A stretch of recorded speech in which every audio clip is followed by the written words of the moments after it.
Welcome, fellow tarot travelers, tripping through the tetrahedral triptych of cards I shall lay before you. I'm Tarot Torch, and today we will look at the post-Brexit England. For those of you that don't know, Brexit is a process whereby England is leaving the EU. Brexit will not affect industrial standards established by the EU so that trade may continue between the UK and Europe. Well, what will change? Most British people who voted for Brexit did so over the issue of immigration and to avoid a possible devalued currency due to Greece, Spain, and Italy's deficit economies. Will the UK begin massive deportations? Will the British pound be strengthened? Is a strong British pound good for trade? Will Brexit work? Will the UK start tariffs against the EU, and will this help their economy? What will a post-Brexit UK be like?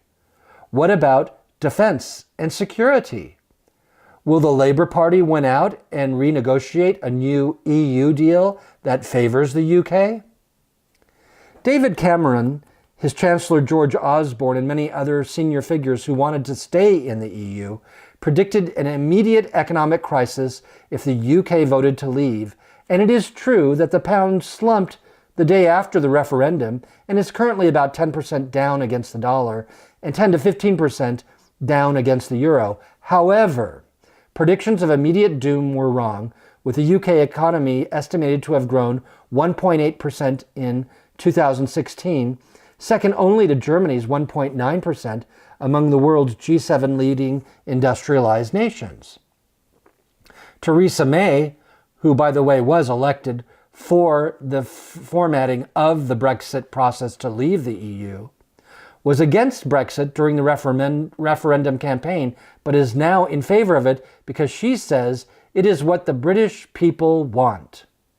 Labour's shadow Chancellor John McDonnell has also floated the idea of Labour forming a minority government without a general election to develop its own version of Brexit, centered around a permanent customs union with the EU through Parliament, although the party would then have to get the EU to agree to that. Brexiteers say it is not what the people voted for, and it could keep the UK tied to the EU indefinitely, without any say over its rules. Some have even argued that it would be worse than staying in the EU. The customs union ensures EU member states all charge the same import duties to countries outside the EU. It allows member states to trade freely with each other without burdensome customs check at the border, but it limits their freedom to strike their own trade deals. So, it will be up to the UK to decide to impose tariffs on the EU in a post-Brexit era. Will Brexit work, or is it just another bureaucratic nightmare?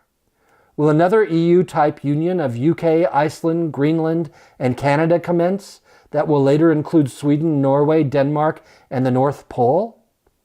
Will England set up isolated, or is this what isolated islands with limited land for population and industrial growth find necessary to do?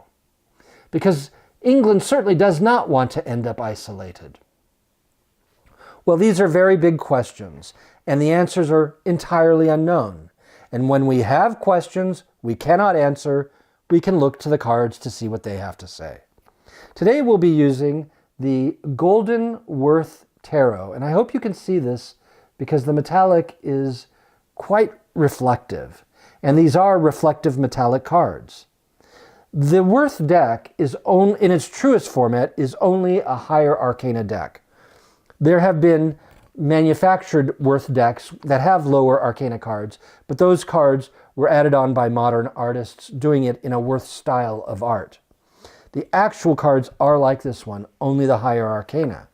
And the Worth cards are the genuine British tarot deck. And so we will ask these cards with only the higher arcana, what is in store for England post-Brexit? It's feasible that the EU could invade England after they leave the EU and the Brexit occurs. So we want to know, will England be safe? Will it be secured? Will it be divided into many nations? Will it create a new trading bloc, as discussed? What are the prospects for England? The first card is strength. And that's a really interesting card for England because it involves the royalty symbol of the lion, which is a symbol for British royalty and monarchy. And in this case, England must be strong. England shan't be daunted, I think is the expression used in the British Isles. The next card, ooh, it's the devil card. You know, if the devil card is the first card of a reading, I usually cancel the reading. But as the second card, we'll continue. And in this case, the devil card means that it's a free-for-all, that there is no real known answer as to whether there will be a Brexit deal, if there won't be a Brexit deal, if Brexit will be called off, if urgent circumstances like war intervenes in the Brexit process, if the government will collapse and a new government be elected that renegotiates entrance into the EU. But at this point in time, the devil may care as far as Brexit is concerned. And the third card of our triptych layout is the Emperor. Now, the Emperor card is very interesting. Of course, on some levels, for England, this would be probably Prince Charles. And many people would at this point laugh and say he's not much of an emperor. Some would say it's America, because that's the emperor over the Kingdom of England. But in fact, I think that this is the dwindling British Empire. The Falklands, the Canada, Australia, America to a lesser degree, that these are the networking nations that England works with, not just as client states, but as partners. And to a lesser degree, even Israel is a partner of England. And so here we see three very disparate and different cards. What could it mean? In my estimation, I would say that the force of the entrance into the EU and the force of the breakup of England's participation in the EU, that the strength was there, the will of the people was heard. And that strength is a good thing. But somehow the message got watered down, poisoned, disrupted, and ruined. Somehow clear water turned to sewer water. And we have the devil here, ruining the best intended plans of mice and men. And the outcome seems to be a definitive decision made by the hierarchy. It will not be a decision of the will of the people, but if necessary, from the crown.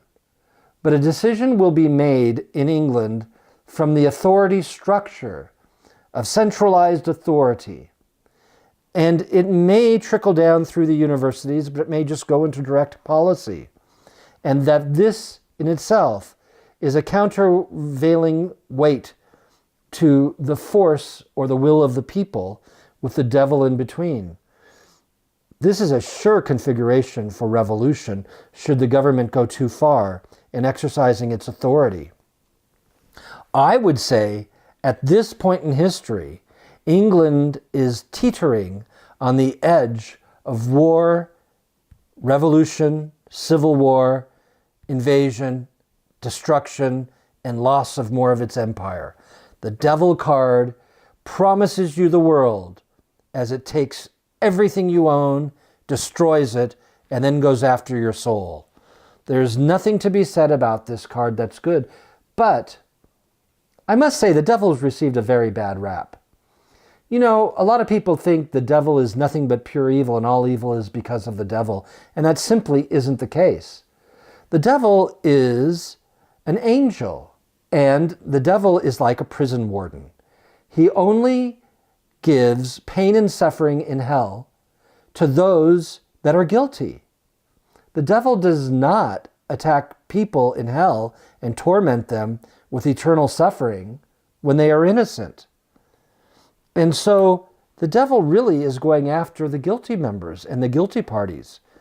And so if we view it from that level, we may see a political purge and a social purge.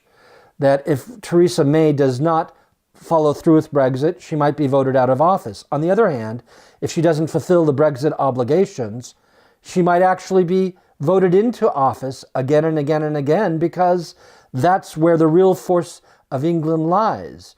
You see, the force is not a determined right-wing or left-wing force. It's simply the will of the people. And the will of the people, in this case, is an unstable thing.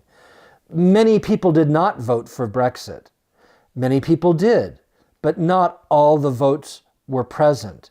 And if the government makes a decision to go against Brexit, it might be surprising how many people would support such a governmental move. In either case, whether Brexit goes all the way through or does not go through, one thing is certain: there's going to be problems, mayhem, trade issues. England will not be better for this process. My suggestion: follow through with what I had said earlier.